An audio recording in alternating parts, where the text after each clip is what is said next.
Welcome back. This is Donald Potter, and we're looking at lesson 15 of Beyond Basic Phonics, English Morphology 101, and we're looking at Romance prefixes number 3. This is the third set, and there's 7 of these.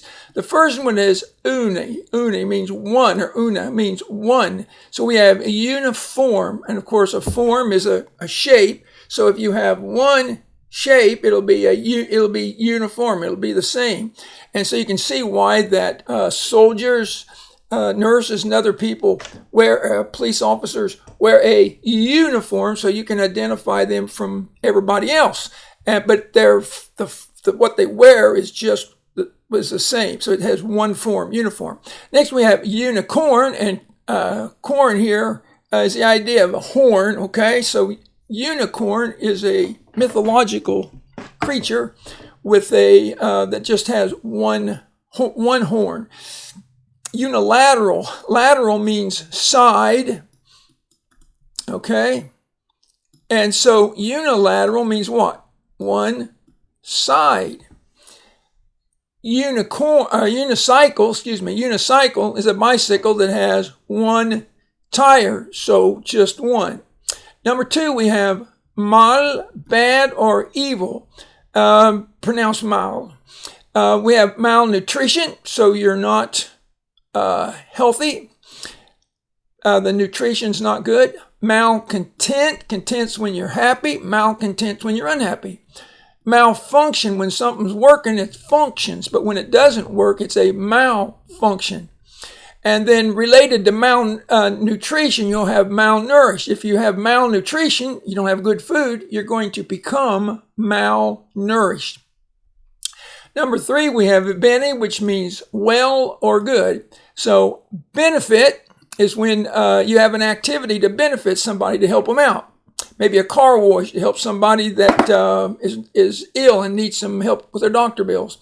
Benefactor, if you remember, OR is an agent. So a benefactor is somebody that's going to do something to benefit somebody.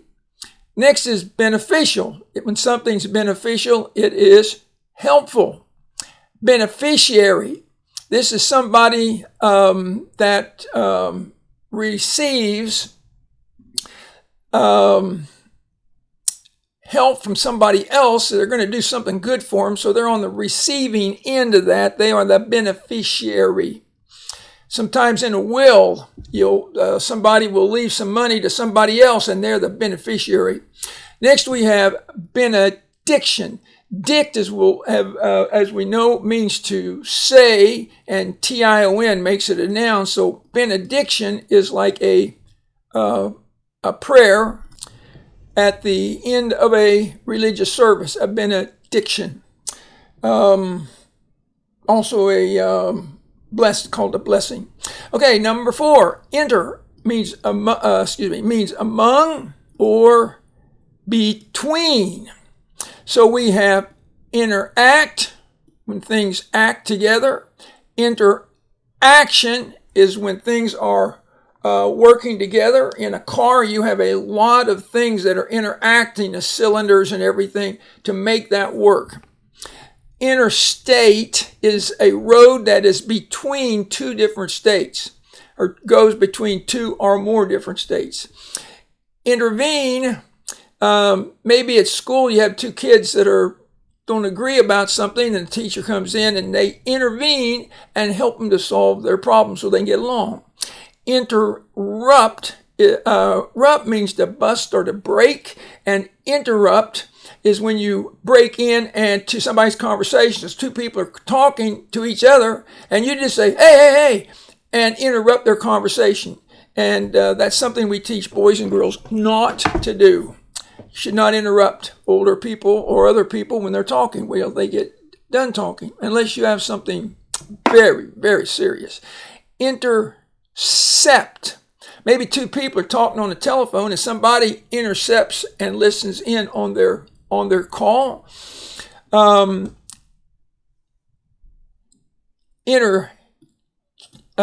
Interchange. This is when 2 or more people exchange things with each other. It can also be, that's a verb. In a noun, it's an action of interchanging things, especially information, such as an interchange of ideas. When people discuss things, you can have an interchange of ideas. Interface, this is like when you hook up your keyboard to your computer, and when it hooks into the computer, it's called an interface. Interject. Ject means to throw. So interjects when you make a comment. Somebody's talking, you say, well, I know something about that. And then you give your comment. Number 5 is intra. Now, inter is among or between, and intra is within or inside. It's a little different meaning. So here we have intra-atomic. That's stuff that's inside of the atom. And notice intrastate. There's a difference. Interstate is between different states, and intrastate is inside of just one state. So that's an intrastate. It won't go to the other states. Number 6, we have intro, which means into or inward. So you have introduce. Deuce means to lead, and introduce is to introduce somebody. Hello, this is my best friend. I'd like you to get to know him. That's it. And that, the noun form of that, this is the verb introduce, and then introduction is the noun form. So let me make an introduction. Introduce my friend. Introvert is interesting. Vert means to turn, and introvert means to turn inward. So an extrovert is somebody who's gregarious, somebody likes to be around other people, talks and everything else. But an introvert, they're kind of shy, and they kind of stay away from crowds and a lot of people like that. And that's called an introvert. People are just different. Number 7, we have post, which means after or behind. Post date. Sometimes my tutoring parents will pay me and hand me a check and say, can you please hold this check for 2 weeks because I post dated it. So they put a date up there, but it's not today's date. It's a date in the future when they will have the money to cover the check in the bank. So you can post date a check. Post haste. Haste means hurry, and post haste just means really hurry. If your teacher says, do it post haste, that means quick as you can. Postgraduate is where you go to college and get a degree, and then you go back to college and you get a more advanced degree, and so you are a postgraduate.